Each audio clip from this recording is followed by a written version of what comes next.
gara na tu ko be tompa na tu na iye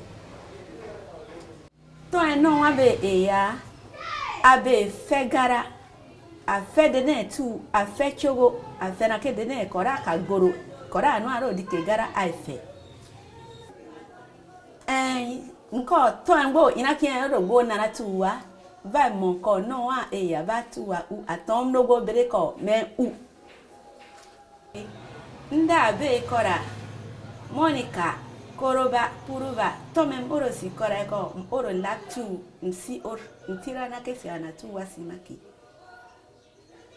nda bate boto eno ka eya boto eno ka eya be gara I oro pereke do birasi iye si joro gara iye si nago gara bereke si pasan ura mi num iye lere biga a mo ko go biga ero tu bielo kieni ero ye biebe no kui gara ero goma iye na ke biebe ba ne bua kura gara oro na manake so na ina ke ba toka de ne go no agena na nyena ko bana ko be go ina simu ba ko ma ba ero no be aze beri na bo sigara be di bubu sigara nai egi dengo kunu ke gara iye go kunu ke ti aketon bo sari gan ageke ti aketon bo borugba ti aketon ke lisani e bira piya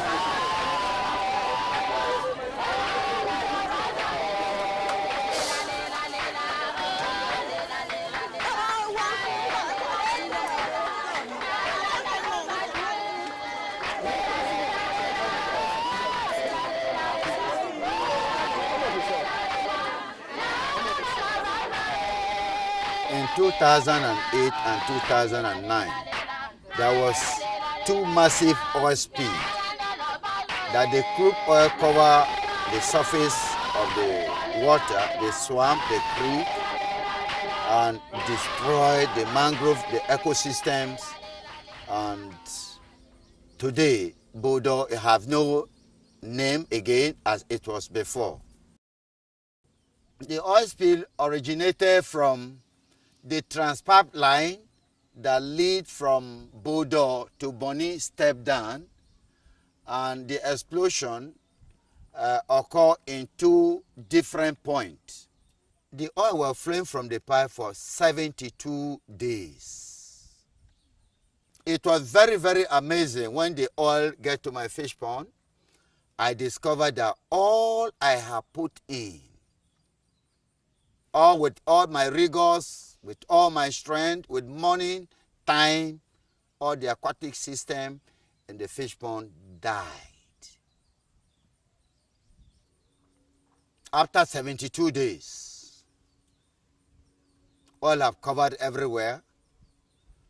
Bodo people have no voice. And I started with a campaign leading 30 Bodo youth to Port Harcourt to demonstrate against Shell. There was no adequate response. And the government were silent over what has happened.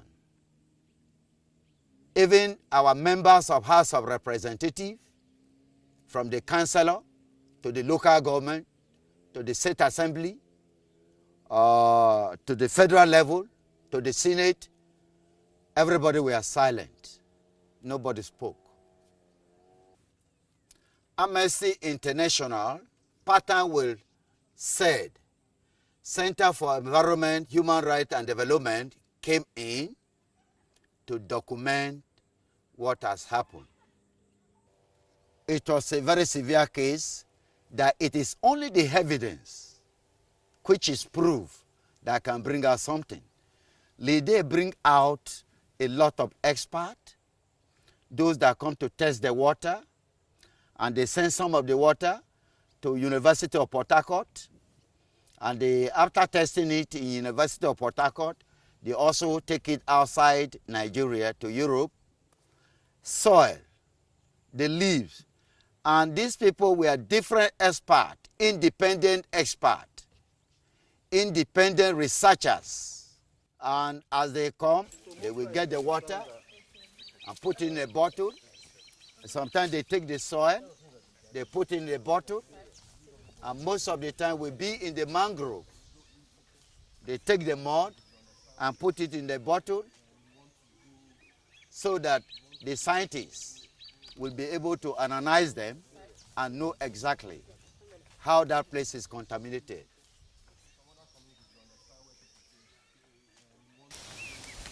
Baseline environmental data is a collection of physical, audio, or video evidence of a particular environmental location in a particular place over a period of time. Communities use baseline evidence to demand for adequate cleanup, adequate compensation, best practices from the companies, and to be able to demand that the companies continue doing what they're doing correctly. It's very important for communities to collect baseline data before it occurs, because it gives the community an edge over the companies. It gives the community some kind of a protection in the advent of an adverse effect on their environment.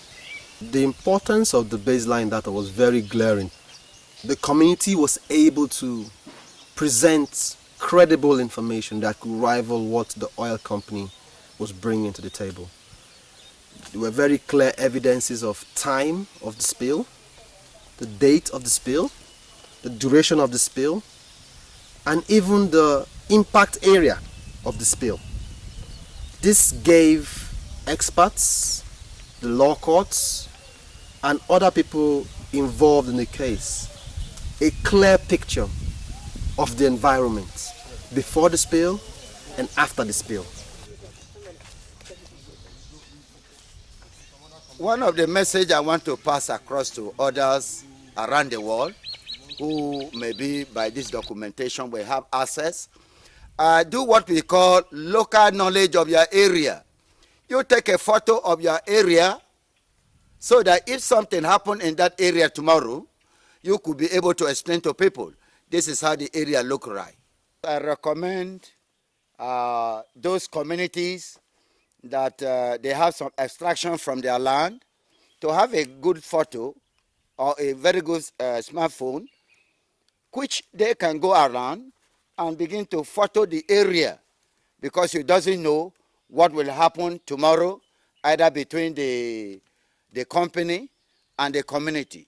And with the photo you have taken, you can be developing them and put it in your archive. At the end of the day, if something happened in that area, you could be able to say, yes, this is how it looked like, and this is how the land looked like. The person has to have a genuine interest of the community at heart, and I believe that that genuine interest could come from anybody within the community. You don't have to be a community chief, you don't have to be a scientist. As far as you have a mobile phone, as far as you are able to assess the places in which these locations are, it is very, very essential and very helpful for communities hoping to have extractive industries coming in to get this data for themselves, by themselves. Because Budo community collected baseline data, the company was forced to pay compensation. This is unprecedented.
Before I am hanged, My Lord, we all stand before history.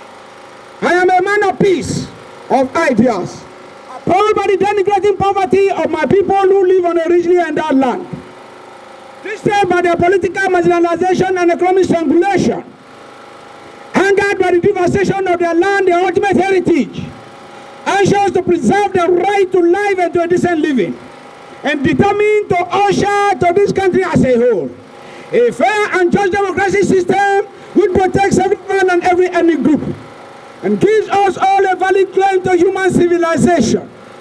I have devoted all my intellectual and material resources, my very life, to a cause in which I have total belief and from which I cannot be blackmailed or intimidated. I have no doubt at all about the ultimate success of my cause, no matter the trials and tribulations which I and those who believe with me may encounter on our journey. Neither imprisonment nor death